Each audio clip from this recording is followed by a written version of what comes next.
ਸਤਿ ਸ਼੍ਰੀ ਅਕਾਲ। ਅੱਜ ਸਾਡੀ ਚਰਚਾ ਦਾ ਵਿਸ਼ਾ ਰਹੇਗਾ ਸਾਈਂ ਬੁੱਲੇ ਸ਼ਾਹ। ਅਸੀਂ ਸਭ ਤੋਂ ਪਹਿਲਾਂ ਇਹ ਜਾਣਾਂਗੇ ਕਿ ਜੋ ਸਾਈਂ ਬੁੱਲੇ ਸ਼ਾਹ ਸਨ ਉਹ ਕਿਸ ਕਾਲ ਦੇ ਕਵੀ ਸਨ। ਸਾਈਂ ਬੁੱਲੇ ਸ਼ਾਹ ਦੇ ਕਾਲ ਦੀ ਸਮੇਂ ਦੀ ਗੱਲ ਕਰਦੇ ਹਾਂ ਤੇ ਮੱਧ ਕਾਲ ਦੇ ਸਮੇਂ ਦੇ ਹੋਏ ਸਨ। ਜਦੋਂ ਕਿ ਅਸੀਂ ਪਿਛਲੇ ਸਮੈਸਟਰ ਦੇ ਵਿੱਚ ਜੋ ਆਧੁਨਿਕ ਕਾਲ ਦਾ ਜਾਂ ਸਮਾਂ ਸੀ ਉਸ ਨਾਲ ਜੁੜੇ ਹੋਏ ਕਵੀਆਂ ਦੇ ਬਾਰੇ ਪੜ੍ਹਿਆ ਸੀ, ਪਰ ਇਸ ਸਮੈਸਟਰ ਦੇ ਵਿੱਚ ਅਸੀਂ ਮੱਧਕਾਲ ਦੇ ਕਵੀਆਂ ਦੀ ਗੱਲ ਕਰਦੇ ਹਾਂ। ਜੋ ਇਸ ਤੋਂ ਪਹਿਲਾਂ ਕਵੀ ਹੋਏ ਸਨ ਉਹਨਾਂ ਦਾ ਸੰਬੰਧ ਆਦਿਕਾਲ ਨਾਲ ਸੀ। ਇਸ ਕਰਕੇ ਜੋ ਸਾਈਂ ਬੁੱਲੇ ਸ਼ਾਹ ਹੈ ਇਹ ਮੱਧਕਾਲ ਦੇ ਸਮੇਂ ਨਾਲ ਜੁੜੇ ਹੋਏ ਸਨ। ਸਾਈਂ ਬੁੱਲੇ ਸ਼ਾਹ ਦੇ ਨਾਂ ਦੇ ਅੱਗੇ ਜੋ ਸਾਈਂ ਸ਼ਬਦ ਲੱਗ ਕੇ ਆਇਆ ਹੈ, ਸਾਈਂ ਹੈ ਪਰਮਾਤਮਾ, ਮਾਲਕ, ਪਰਮੇਸ਼ਵਰ। ਕਈ ਨਾਵਾਂ ਦੇ ਨਾਲ ਇਸ ਨੂੰ ਅਸੀਂ ਪੁਕਾਰਦੇ ਹਾਂ। ਜਦੋਂ ਬੁੱਲੇ ਸ਼ਾਹ ਦੇ ਨਾਂ ਦੇ ਅੱਗੇ ਸਾਈਂ ਸ਼ਬਦ ਲੱਗ ਗਿਆ ਤਾਂ ਸਾਈਂ ਤੋਂ ਭਾਵ ਅਸੀਂ ਸਮਝ ਲਿਆ ਤਾਂ ਇਸ ਦਾ ਮਤਲਬ ਹੈ ਜੋ ਬੁੱਲੇ ਸ਼ਾਹ ਦੇ ਵਿਚਾਰ ਸਨ, ਜੋ ਉਹਨਾਂ ਦੀਆਂ ਵਿਚਾਰਧਾਰਾਵਾਂ ਸਨ ਉਹ ਕਿਸ ਤਰ੍ਹਾਂ ਦੀਆਂ ਸਨ, ਕਿਉਂਕਿ ਉਹਨਾਂ ਦੀ ਜਿਹੜੀ ਲਗਨ ਸੀ, ਜਿਹੜਾ ਪ੍ਰੇਮ ਸੀ ਉਹ ਪਰਮਾਤਮਾ ਨਾਲ ਸੀ, ਮੁਰਸ਼ਿਦ ਨਾਲ ਸੀ, ਆਪਣੇ ਗੁਰੂ ਨਾਲ ਸੀ। ਇਸ ਕਰਕੇ ਇਹਨਾਂ ਦੇ ਨਾਂ ਤੋਂ ਹੀ ਸਪਸ਼ਟ ਹੋ ਜਾਂਦਾ ਹੈ ਕਿ ਇਹ ਪ੍ਰਭੂ ਦੀ ਭਗਤੀ ਕਰਨ ਵਾਲੇ ਕਵੀ ਸਨ। ਇਹਨਾਂ ਦੀ ਵਿਚਾਰਧਾਰਾ ਕਿਸ ਤਰ੍ਹਾਂ ਦੀ ਹੈ? ਜਦੋਂ ਅਸੀਂ ਇਸ ਤੋਂ ਪਹਿਲੇ ਕਾਲ ਦੀ ਗੱਲ ਕਰਦੇ ਹਾਂ, ਮੱਧਕਾਲ ਤੋਂ ਜੋ ਪਹਿਲਾ ਕਾਲ ਹੋਇਆ ਹੈ ਆਦਿਕਾਲ, ਕਿਉਂਕਿ ਆਦਿਕਾਲ ਦੇ ਸਮੇਂ ਦੇ ਵਿੱਚ ਜਿਹੜੀ ਗੁਰਮਤਿ ਕਾਵਿਧਾਰਾ ਹੈ ਉਹ ਲਿਖੀ ਗਈ ਹੈ। ਜਦੋਂ ਅਸੀਂ ਗੁਰੂਆਂ ਦੇ ਬਾਰੇ ਵਰਣਨ ਕਰਦੇ ਹਾਂ, ਗੁਰੂਆਂ ਦੇ ਬਾਰੇ ਜਾਣਦੇ ਹਾਂ ਤਾਂ ਉਹਨਾਂ ਦੀ ਬਾਣੀ ਤੋਂ ਹੀ ਸਾਨੂੰ ਪਤਾ ਲੱਗਦਾ ਹੈ ਕਿ ਉਹਨਾਂ ਦਾ ਜਿਹੜਾ ਸੰਬੰਧ ਹੈ ਜਾਂ ਉਹਨਾਂ ਨੇ ਕੇਂਦਰ ਬਿੰਦੂ ਮੰਨਿਆ ਹੈ ਉਹ ਅਧਿਆਤਮਿਕਤਾ ਹੈ। ਉਸ ਦੇ ਵਿੱਚ ਵੀ ਜਿਹੜੀ ਜੀਵ ਆਤਮਾ ਹੈ ਉਹ ਪਰਮਾਤਮਾ ਦੇ ਨਾਲ ਹੀ ਜੁੜੀ ਰਹਿੰਦੀ ਹੈ, ਪ੍ਰਭੂ ਭਗਤੀ ਦੇ ਵੱਲ ਆਪਣੀ ਲਿਵ ਲਾਈ ਰੱਖਦੀ ਹੈ। ਇਸੇ ਤਰ੍ਹਾਂ ਜੋ ਬੁੱਲੇ ਸ਼ਾਹ ਹਨ ਇਸੇ ਤਰ੍ਹਾਂ ਦੇ ਵਿਚਾਰਾਂ ਦੇ ਧਾਰਨੀ ਸਨ। ਤਾਂ ਇਸ ਕਰਕੇ ਜੋ ਸਾਈਂ ਬੁੱਲੇ ਸ਼ਾਹ ਹੈ ਇਹਨਾਂ ਦੀ ਵਿਚਾਰਧਾਰਾ ਤੋਂ ਇਹ ਸਪਸ਼ਟ ਹੁੰਦਾ ਹੈ ਕਿ ਸਾਈਂ ਬੁੱਲੇ ਸ਼ਾਹ ਸੂਫੀ ਕਾਵਿਧਾਰਾ ਦੇ ਨਾਲ ਜੁੜੇ ਹੋਏ ਸਨ, ਕਿਉਂਕਿ ਸੂਫੀਆਂ ਦਾ ਜਿਹੜਾ ਅੰਦਾਜ਼ ਸੀ ਉਹ ਜਿਸ ਤਰ੍ਹਾਂ ਗੁਰਮਤਿ ਕਾਵਿਧਾਰਾ ਦੇ ਵਿੱਚ ਗੁਰੂ ਕਵੀਆਂ ਦਾ ਸੀ ਉਸੇ ਤਰ੍ਹਾਂ ਦਾ ਹੀ ਸੂਫੀ ਕਵੀਆਂ ਦਾ ਹੈ। ਤਾਂ ਇਸ ਕਰਕੇ ਜੋ ਸਾਈਂ ਬੁੱਲੇ ਸ਼ਾਹ ਹੈ ਇਹ ਪੰਜਾਬੀ ਸਾਹਿਤ ਜਗਤ ਦੇ ਤੇ ਪੰਜਾਬੀ ਸੂਫੀ ਕਾਵਿ ਦੇ ਸਿਰਮੌਰ ਕਵੀ ਹੋਏ ਸਨ। ਕਹਿੰਦੇ ਬਾਬਾ ਸ਼ੇਖ ਫਰੀਦ ਨੇ ਪੰਜਾਬੀ ਸਾਹਿਤ ਵਿੱਚ ਸੂਫੀ ਰਹੱਸਵਾਦ ਦੀ ਲਹਿਰ ਸ਼ੁਰੂ ਕੀਤੀ ਤੇ ਉਸ ਨੂੰ ਤੋੜ ਨਿਭਾਉਣ ਵਾਲੇ ਸਾਈਂ ਬੁੱਲੇ ਸ਼ਾਹ ਸਨ। ਕਹਿੰਦੇ ਬੁੱਲੇ ਸ਼ਾਹ ਦਾ ਜਨਮ ਦੇ ਬਾਰੇ ਜਦੋਂ ਅਸੀਂ ਗੱਲ ਕਰਦੇ ਹਾਂ ਤਾਂ ਇਹਨਾਂ ਦਾ ਜਨਮ 1680 ਈਸਵੀ ਦੇ ਵਿੱਚ ਕਸੂਰ ਦੇ ਲਾਗਲੇ ਪਿੰਡ ਪਾਂਡੋਕੇ ਜ਼ਿਲ੍ਹਾ ਲਾਹੌਰ ਵਿਖੇ ਹੋਇਆ। ਲਾਹੌਰ ਜੋ ਕਿ ਪੱਛਮ ਪਾਕਿਸਤਾਨ ਦਾ ਹਿੱਸਾ ਸੀ। ਇਹਨਾਂ ਦੇ ਪਿਤਾ ਦਾ ਨਾਂ ਸਖੀ ਮੁਹੰਮਦ ਦਰਵੇਸ਼ ਸੀ ਤੇ ਉਹ ਜਾਤ ਦੇ ਸੈਦ ਅਤੇ ਵਿਚਾਰਾਂ ਦੇ ਵਜੋਂ ਨੇਕ ਇਨਸਾਨ ਸਨ। ਇਸ ਤਰ੍ਹਾਂ ਬੁੱਲੇ ਸ਼ਾਹ ਨੂੰ ਇਹ ਦਰਵੇਸ਼ੀ ਆਪਣੇ ਸਤਿਕਾਰਯੋਗ ਪਿਤਾ ਜੀ ਦੇ ਕੋਲੋਂ ਗੁੜਤੀ ਦੇ ਰੂਪ ਵਿੱਚ ਮਿਲਦੀ ਹੈ ਜਾਂ ਗੁੜਤੀ ਦੇ ਰੂਪ ਵਿੱਚ ਪ੍ਰਾਪਤ ਹੁੰਦੀ ਹੈ। ਤੇ ਸਾਈਂ ਬੁੱਲੇ ਸ਼ਾਹ ਦੀ ਜਿਹੜੀ ਲਿਵ ਹੈ ਉਹ ਪ੍ਰਭੂ ਭਗਤੀ ਵੱਲ ਕਿਸ ਤਰ੍ਹਾਂ ਲੱਗਦੀ ਹੈ ਇਹ ਉਹਨਾਂ ਦੇ ਪਿਤਾ ਜੀ ਤੋਂ ਹੀ ਸ਼ੁਰੂ ਹੁੰਦੀ ਹੈ। ਪਿਤਾ ਜੀ ਤੋਂ ਹੀ ਪ੍ਰੇਰਿਤ ਹੋ ਕੇ ਇਹ ਆਪਣਾ ਜਿਹੜਾ ਧਿਆਨ ਹੈ ਉਸ ਪਰਮ ਪਿਤਾ ਪਰਮਾਤਮਾ ਦੇ ਵੱਲ ਲਾਉਂਦੇ ਸਨ। ਇਹਨਾਂ ਨੇ ਮੁੱਢਲੀ ਵਿੱਦਿਆ ਆਪਣੇ ਪਿਤਾ ਕੋਲੋਂ ਤੇ ਉਚੇਰੀ ਵਿੱਦਿਆ ਮੌਲਵੀ ਗੁਲਾਮ ਮੁਰਤਜ਼ਾ ਕਸੂਰੀ ਦੇ ਕੋਲੋਂ ਪ੍ਰਾਪਤ ਕੀਤੀ। ਕੁਰਾਨ ਸ਼ਰੀਫ ਦਾ ਡੂੰਘਾ ਅਧਿਐਨ ਵੀ ਆਪ ਨੇ ਇੱਥੇ ਰਹਿ ਕੇ ਹੀ ਪ੍ਰਾਪਤ ਕੀਤਾ। ਇੱਥੋਂ ਆਪ ਫਿਰ ਲਾਹੌਰ ਚਲੇ ਗਏ। ਕਸੂਰੀ ਤੋਂ ਲਾਹੌਰ ਚਲੇ ਜਾਂਦੇ ਹਨ। ਉੱਥੇ ਜਾ ਕੇ ਇਨਾਇਤ ਸ਼ਾਹ ਕਾਦਰੀ ਦੇ ਮੁਰੀਦ ਬਣ ਜਾਂਦੇ ਸਨ। ਇੱਥੇ ਰਹਿੰਦਿਆਂ ਹੋਇਆਂ ਹੀ 1758 ਈਸਵੀ ਦੇ ਵਿੱਚ ਇਹ ਮਹਾਨ ਸੂਫੀ ਕਵੀ ਰੱਬ ਦੀ ਗੋਦ ਵਿੱਚ ਸਮਾ ਜਾਂਦਾ ਹੈ। ਇਹਨਾਂ ਦਾ ਮਜ਼ਾਰ ਕਸੂਰ ਦੇ ਵਿਖੇ ਬਣਿਆ ਹੋਇਆ ਹੈ, ਜਿੱਥੇ ਹਰ ਸਾਲ ਮੁਹਰਮ ਦੇ ਮਹੀਨੇ ਵਿੱਚ ਇੱਕ ਯਾਦਗਾਰੀ ਮੇਲਾ ਲੱਗਦਾ ਹੈ। ਬੁੱਲੇ ਸ਼ਾਹ ਲਾਹੌਰ ਦੇ ਵਿੱਚ ਇਨਾਇਤ ਸ਼ਾਹ ਕਾਦਰੀ ਦੇ ਕੋਲ ਪਹੁੰਚਿਆ। ਜਦੋਂ ਬੁੱਲੇ ਸ਼ਾਹ ਇਨਾਇਤ ਸ਼ਾਹ ਕਾਦਰੀ ਦੇ ਕੋਲ ਜਾਂਦਾ ਹੈ ਤਾਂ ਉਸ ਵੇਲੇ ਦੀ ਜਿਹੜੀ ਵਿਚਾਰਧਾਰਾ ਹੈ, ਵਿਚਾਰਧਾਰਾ ਦੇ ਅਧੀਨ ਹੀ ਇਹ ਆਖਿਆ ਜਾਂਦਾ ਹੈ ਕਿ ਉਸ ਵੇਲੇ ਇਨਾਇਤ ਸ਼ਾਹ ਪਿਆਜ਼ਾਂ ਦੀ ਪਨੀਰੀ ਇੱਕ ਥਾਂ ਤੋਂ ਪੁੱਟ ਕੇ ਦੂਜੀ ਥਾਂ ਤੇ ਲਾ ਰਹੇ ਸਨ। ਤਾਂ ਫਿਰ ਬੁੱਲੇ ਸ਼ਾਹ ਨੇ ਰੱਬ ਦੀ ਪ੍ਰਾਪਤੀ ਦੇ ਸੰਬੰਧੀ ਪ੍ਰਸ਼ਨ ਪੁੱਛਿਆ ਤਾਂ ਉੱਤਰ ਵਿੱਚ ਉਹਨਾਂ ਨੇ ਕੀ ਕਿਹਾ? ਉੱਤਰ ਵਿੱਚ ਉਹ ਆਖਦੇ ਨੇ, ਕਹਿੰਦੇ ਬੁੱਲਿਆ, ਰੱਬ ਦਾ ਕੀ ਪਾਉਣਾ, ਇੱਧਰੋਂ ਪੁੱਟਣਾ ਤੇ ਉੱਧਰ ਲਾਉਣਾ। ਕਹਿੰਦੇ ਰੱਬ ਦੀ ਪ੍ਰਾਪਤੀ ਉਸੇ ਤਰ੍ਹਾਂ ਹੋ ਜਾਂਦੀ ਹੈ ਜਿਵੇਂ ਪਿਆਜ਼ਾਂ ਦੀ ਪਨੀਰੀ ਨੂੰ ਇੱਕ ਥਾਂ ਤੋਂ ਪੱਟ ਕੇ ਦੂਜੀ ਥਾਂ ਤੇ ਲਾਇਆ ਜਾਂਦਾ ਹੈ। ਇਨਾਇਤ ਸ਼ਾਹ ਜਾਤ ਦਾ ਅਰਾਈ ਸੀ ਤੇ ਬੁੱਲੇ ਸ਼ਾਹ ਸੈਦ ਸੀ। ਦੋਹਾਂ ਦੀਆਂ ਜਾਤਾਂ ਦੇ ਵਿੱਚ ਫਰਕ ਸੀ। ਇੱਕ ਉੱਚੀ ਜਾਤ ਨਾਲ ਸੰਬੰਧਿਤ ਸੀ ਤੇ ਇੱਕ ਨੀਵੀਂ ਜਾਤ ਨਾਲ। ਤਾਂ ਜਿਸ ਤਰ੍ਹਾਂ ਬੁੱਲੇ ਸ਼ਾਹ ਸੀ ਉਹ ਉੱਚੀ ਜਾਤ ਦਾ ਸੀ, ਉੱਚੀ ਜਾਤ ਨਾਲ ਸੰਬੰਧਿਤ ਸੀ। ਇਸ ਲਈ ਜਦੋਂ ਬੁੱਲੇ ਨੇ ਅਰਾਈ ਨੂੰ ਮੁਰਸ਼ਦ ਬਣਾਇਆ ਤਾਂ ਸਾਕਾਂ ਸੰਬੰਧੀਆਂ ਨੇ ਇਤਰਾਜ਼ ਕੀਤਾ ਤੇ ਉਸ ਵੇਲੇ ਅੱਗੋਂ ਬੁੱਲਾ ਬੋਲ ਪਿਆ। ਕੀ ਆਖਦਾ ਹੈ? ਕਹਿੰਦਾ ਜਿਹੜਾ ਸਾਨੂੰ ਸੈਦ ਆਖੇ ਦੋਜ਼ਕ ਮਿਲਨ ਸਜਾਈਆਂ, ਜਿਹੜਾ ਸਾਨੂੰ ਰਾਈ ਆਖੇ ਬਹਿਸ਼ਤੀ ਪਿੰਗਾਂ ਪਾਈਆਂ। ਇੱਥੇ ਕਵੀ ਆਖਦਾ ਹੈ, ਕਹਿੰਦਾ ਜਿਹੜਾ ਸਾਨੂੰ ਸੈਦ ਆਖੇਗਾ ਉਹਨਾਂ ਨੂੰ ਨਰਕਾਂ ਦੀ ਅੱਗ ਵਿੱਚ ਸੜਨਾ ਪਏਗਾ, ਇਸ ਤਰ੍ਹਾਂ ਦੀ ਸਜ਼ਾ ਭੁਗਤਣੀ ਪਵੇਗੀ। ਤੇ ਜਿਹੜਾ ਸਾਨੂੰ ਰਾਈ ਆਖੇਗਾ ਤਾਂ ਉਸ ਨੂੰ ਸਵਰਗਾਂ ਦੇ ਵਿੱਚ ਪਿੰਗਾਂ ਦੇ ਰਾਹੀਂ ਝੂਟੇ ਮਿਲਣਗੇ। ਕਹਿੰਦੀ ਆਪ ਦਾ ਜਿਹੜਾ ਬਹੁਤਾ ਸਮਾਂ ਸੀ ਉਹ ਤੁਸੀਂ ਆਪਣੇ ਮੁਰਸ਼ਦ, ਆਪਣੇ ਗੁਰੂ ਕੋਲ ਲਾਹੌਰ ਹੀ ਬਿਤਾਇਆ ਤੇ ਆਪ ਨੇ ਸਾਰੀ ਉਮਰ ਵਿਆਹ ਨਾ ਕਰਵਾਇਆ। ਤੇ ਮੁਰਸ਼ਦ ਨੇ ਬੁੱਲੇ ਦੀ ਸੇਵਾ ਤੋਂ ਖੁਸ਼ ਹੋ ਕੇ ਆਪਣੀ ਗੱਦੀ ਬੁੱਲੇ ਨੂੰ ਹੀ ਦੇ ਦਿੱਤੀ। ਤੇ ਬੁੱਲੇ ਸ਼ਾਹ ਨੇ ਵੀ ਪੰਜਾਬੀ ਦੇ ਵਿੱਚ ਬਹੁਤ ਸਾਰੀਆਂ ਰਚਨਾਵਾਂ ਭੇਟ ਕੀਤੀਆਂ ਹਨ, ਜਿਨ੍ਹਾਂ ਦੇ ਵਿੱਚੋਂ ਕਾਫੀਆਂ 156 ਹਨ, 12ਵਾਂ ਇੱਕ ਹੈ, 18 ਇੱਕ ਹੈ, ਸਿਹਰਫੀਆਂ 3 ਹਨ।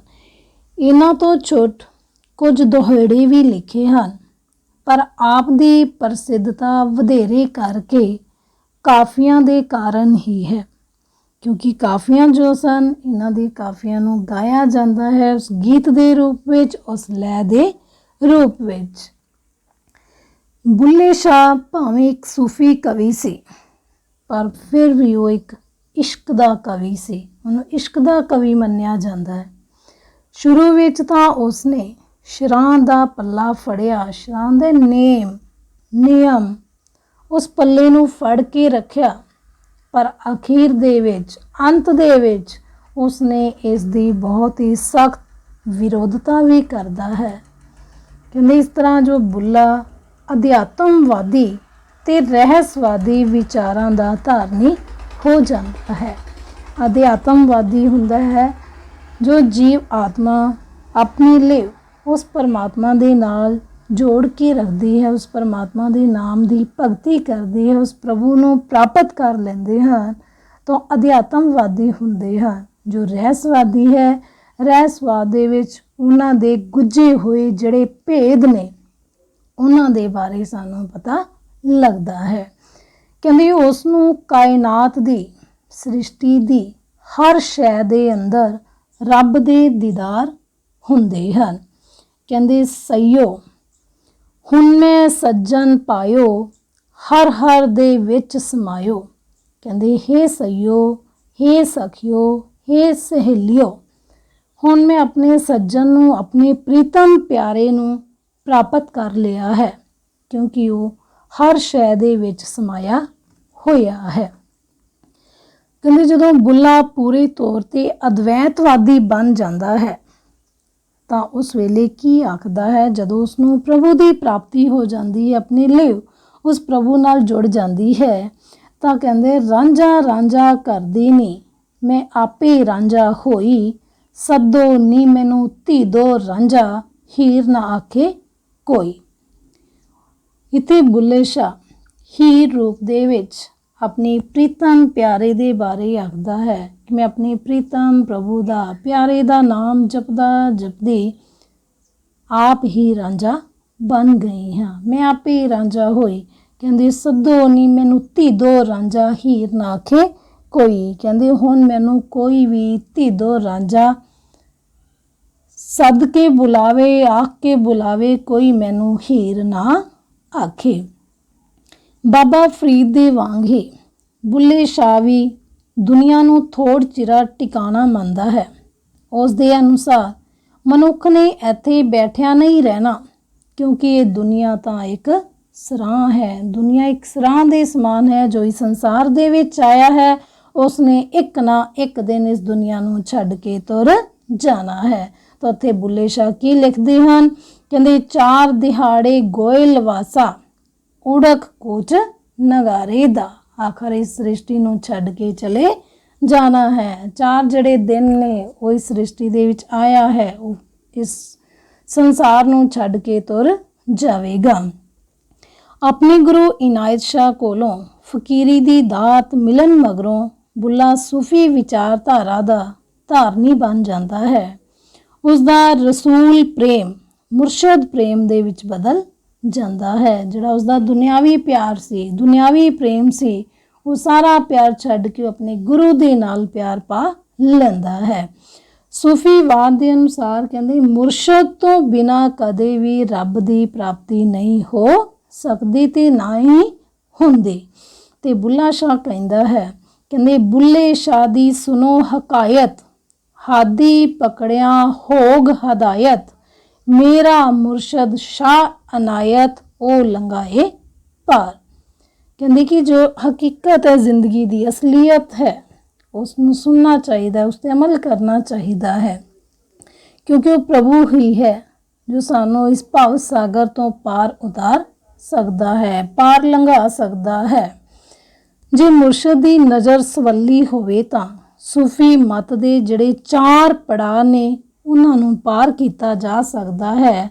तां बुल्ले शाह आखदे हन, कहंदे शरीयत साडी माई है, तरीकत साडी दाई है, अगों हक हकीकत आई है ते मार्फतों कुछ पाया है।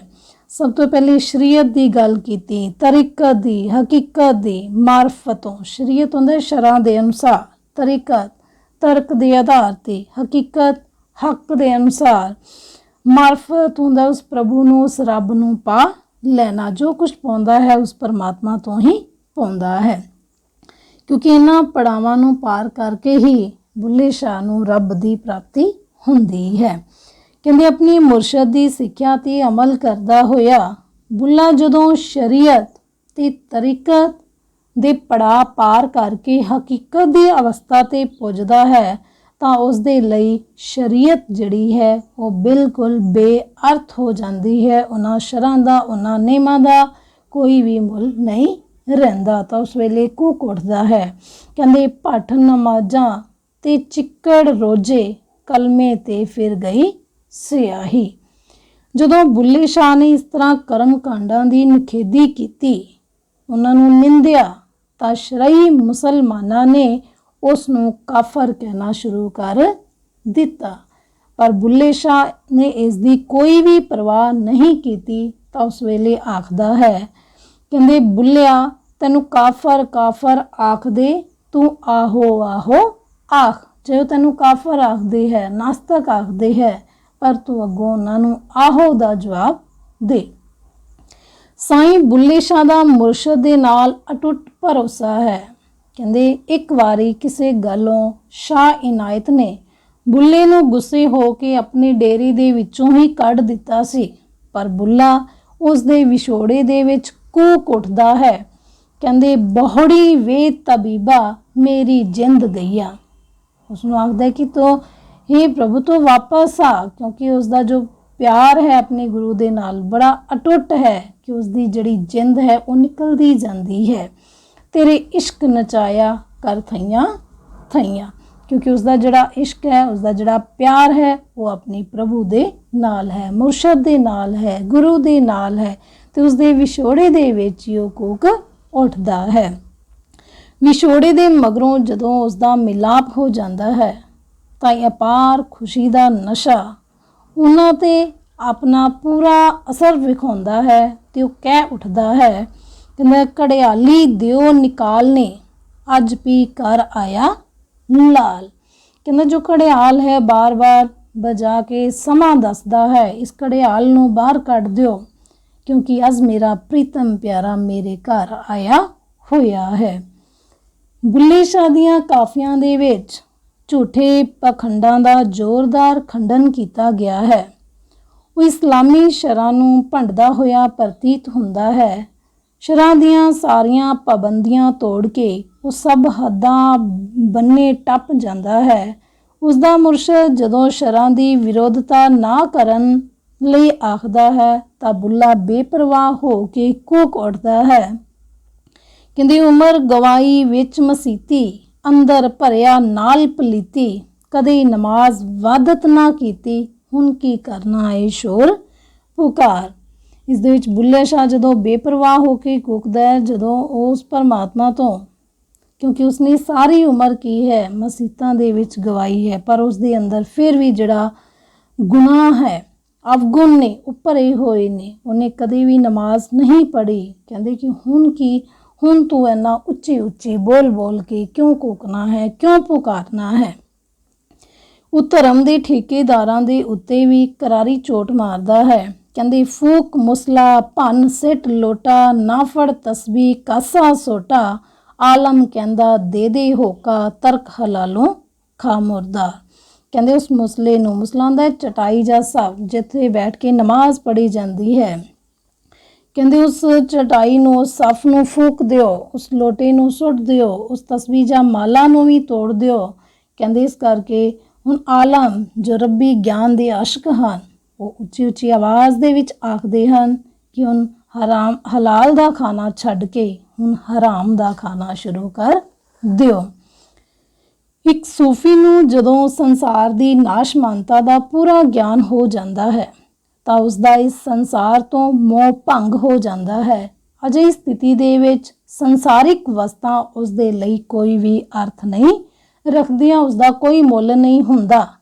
ਉਹਨਾਂ ਤੋਂ ਮਿਲਣ ਵਾਲੇ ਸੁੱਖਾਂ ਦੁੱਖਾਂ ਦਾ ਵੀ ਕੋਈ ਅਰਥ ਨਹੀਂ ਰਹਿ ਜਾਂਦਾ। ਇਸ ਲਈ ਇੱਕ ਸੂਫੀ ਸੰਸਾਰ ਦੀ ਨਾਸ਼ਮਾਨਤਾ ਦੇ ਕਾਰਨ ਇਸ ਤੋਂ ਉਪਰਾਮ ਹੋ ਕੇ ਉਸ ਅਗੰਮੀ ਆਨੰਦ ਵੱਲ ਰੁਖ ਕਰ ਲੈਂਦਾ ਹੈ ਜੋ ਕੇਵਲ ਉਸ ਸਦੀਵੀ ਸ਼ਕਤੀ ਦੇ ਮਿਲਾਪ ਵਿੱਚੋਂ ਹੀ ਸੰਭਵ ਹੈ। ਬੁੱਲੇ ਸ਼ਾਹ ਨੇ ਨਾਸ਼ਮਾਨਤਾ ਦੇ ਇਸ ਨੁਕਤੇ ਨੂੰ ਆਪਣੀ ਕਾਫੀ ਇੱਕ ਅਲਫ ਪੜੋ ਛੁਟਕਾਰਾ ਹੈ ਵਿੱਚ ਸੰਸਾਰਿਕ ਅਸਤਿਤਵ ਅਤੇ ਇਸ ਵਿੱਚੋਂ ਜਨਮੇ ਹੰਕਾਰ ਦਾ ਪ੍ਰਤੀਕ ਬੋੜ ਦੇ ਰੁੱਖ ਨੂੰ ਬਣਾਉਂਦਿਆਂ ਹੋਇਆ ਪ੍ਰਗਟਾਇਆ ਹੈ। ਕਹਿੰਦੇ ਬੁੱਲਾ ਵੀ ਬੋੜ ਦਾ ਬੋਇਆ ਸੀ, ਉਹ ਬਿਰਸ਼ ਵੱਡਾ ਚਾ ਹੋਇਆ ਸੀ, ਜਦ ਬਿਰਸ਼ ਫਾਨੀ ਹੋਇਆ ਸੀ ਫਿਰ ਰਹਿ ਗਿਆ ਵੀ ਅਕਾਰਾ ਹੈ। ਉਸ ਬੋੜ ਦੀ ਗੱਲ ਕੀਤੀ ਗਈ ਹੈ ਜਦੋਂ ਇੱਕ ਰੁੱਖ ਬੀਜਿਆ ਜਾਂਦਾ ਹੈ, ਬਿਰਖ ਬੀਜਿਆ ਜਾਂਦਾ ਹੈ, ਉਸ ਤੋਂ ਬਾਅਦ ਉਹ ਵਿਸ਼ਾਲ ਰੂਪ ਧਾਰਨ ਕਰ ਲੈਂਦਾ ਹੈ ਤਾਂ ਆਖਰ ਦੇ ਵਿੱਚ ਕੀ ਉਹ ਨਾਸ਼ ਹੋ ਜਾਂਦਾ ਹੈ। ਇਸੇ ਤਰ੍ਹਾਂ ਜੀਵ ਆਤਮਾ ਹੈ, ਛੋਟੀ ਤੋਂ ਵੱਡੀ ਹੁੰਦੀ ਹੈ ਤੇ ਆਖਿਰ ਉਸ ਨੂੰ ਇਸ ਸੰਸਾਰ ਨੂੰ ਛੱਡ ਕੇ ਜਾਣਾ ਪੈਂਦਾ ਹੈ। ਬੁੱਲੇ ਸ਼ਾਹ ਦੀਆਂ ਕਾਫੀਆਂ ਦਾ ਜਿਹੜਾ ਆਧਾਰ ਹੈ, ਕਹਿੰਦੇ ਉਹ ਛੰਦ ਨਹੀਂ ਹੈ ਸਗੋਂ ਰਾਗ ਹੈ। ਰਾਗ ਦੇ ਵਿੱਚ ਇਹਨਾਂ ਦੀਆਂ ਕਾਫੀਆਂ ਨੂੰ ਗਾਇਆ ਜਾਂਦਾ ਹੈ, ਕਿਉਂਕਿ ਉਹ ਆਪਣੇ ਅਨੁਭਵ ਦੇ ਵਿੱਚੋਂ ਆਪਣੀ ਰਚਨਾ ਕੱਢਦੇ ਸਨ। ਵਲਵਲਿਆਂ ਦੇ ਨਾਲ ਭਰਪੂਰ ਤੇ ਮਸਤੀ ਦੇ ਵਿੱਚ ਝੂਮ ਕੇ ਨੱਚਦੇ ਗਾਉਂਦੇ ਸਨ। ਇਸ ਲਈ ਆਪ ਦੀ ਕਵਿਤਾ ਦਾ ਜਿਹੜਾ ਪਹਿਲਾ ਗੁਣ ਹੈ ਉਹ ਇਸ ਦੀ ਸੰਗੀਤਾਤਮਕਤਾ ਹੈ। ਆਪ ਦੀ ਜਿਹੜੀ ਬੋਲੀ ਹੈ ਬਿਲਕੁਲ ਸਿੱਧੀ ਸਾਦੀ ਸਰਲ ਮਿਠਾਸ ਨਾਲ ਭਰੀ ਹੋਈ, ਠੇਠ ਤੇ ਮੁਹਾਵਰੇਦਾਰ ਹੈ। ਇਸ ਵਿੱਚ ਲਹਿੰਦੀ ਤੇ ਫਾਰਸੀ ਦੇ ਸ਼ਬਦ ਸੁੱਤੇ ਸਿੱਧ ਉਸ ਵੇਲੇ ਦੀ ਪਰੰਪਰਾ ਦੇ ਅਨੁਸਾਰ ਆਏ ਹਨ। ਜਿਵੇਂ ਲਹਿੰਦੀ ਦੇ ਸ਼ਬਦ ਹੈ ਵੈਸਾਂ, ਕਰਮਾ, ਵੱਤ, ਘੱਤ, ਮੈਂਡੀ, ਟੈਂਡੀ, ਕਰੇਂਦੀ, ਥੀਆਂ, ਵਤੇਂਗੀ ਅਤੇ ਢੂੰਡੇਂਗੀ। ਇਸੇ ਤਰ੍ਹਾਂ ਫਾਰਸੀ ਦੇ ਸ਼ਬਦ ਹੈ ਵਸਲ, ਹਾਫਿਜ਼, ਹਿਫਜ਼, ਨਿਆਮਤ, ਇਸਤਗਫਾਰ, ਕਿਰਦਾਰ, ਹਕਾਇਤ, ਮੁਸਲਾ, ਤਸਬੀਹ, ਵਾਦਤ, ਮਹਿਰਮ ਤੇ ਗੋਸ਼ੇ। ਇਸ ਤਰ੍ਹਾਂ ਕਾਵ ਭਰਪੂਰ ਕਵਿਤਾ ਪੰਜਾਬੀ ਸਾਹਿਤ ਨੂੰ ਦੇ ਕੇ ਬੁੱਲੇ ਸ਼ਾਹ ਨੇ ਆਪਣਾ ਨਾਮ ਅਮਰ ਕਰ ਲਿਆ ਹੈ। ਆਪ ਦੇ ਬਿਆਨ ਵਿੱਚ ਸਾਦਗੀ, ਠੇਠ ਪੰਜਾਬੀ, ਸਰਲ ਤੇ ਸੌਖੀ ਭਾਸ਼ਾ, ਰੂਪ ਦੀ ਸੁੰਦਰਤਾ, ਤੀਬਰ ਵਲਵਲਾ, ਪ੍ਰੇਮ ਦੀ ਲਟਕ, ਬਿਰਹਾ ਦੀ ਅੱਗ ਤੇ ਬੋਲੀ ਦੀ ਮਿਠਾਸ ਕੁੱਟ-ਕੁੱਟ ਕੇ ਭਰੀ ਹੋਈ ਹੈ। ਇਹਨਾਂ ਗੱਲਾਂ ਕਾਰਨ ਹੀ ਬੁੱਲੇ ਸ਼ਾਹ ਦੀ ਕਵਿਤਾ ਇੰਨੀ ਹਰਮਨ ਪਿਆਰੀ ਹੈ ਕਿ ਇਸ ਲਈ ਅਸੀਂ ਇਸ ਨੂੰ ਪੰਜਾਬੀ ਸੂਫੀ ਕਾਵਿ ਦਾ ਸਿਰਮੌਰ ਕਵੀ ਆਖ ਸਕਦੇ ਹਾਂ। ਧੰਨਵਾਦ।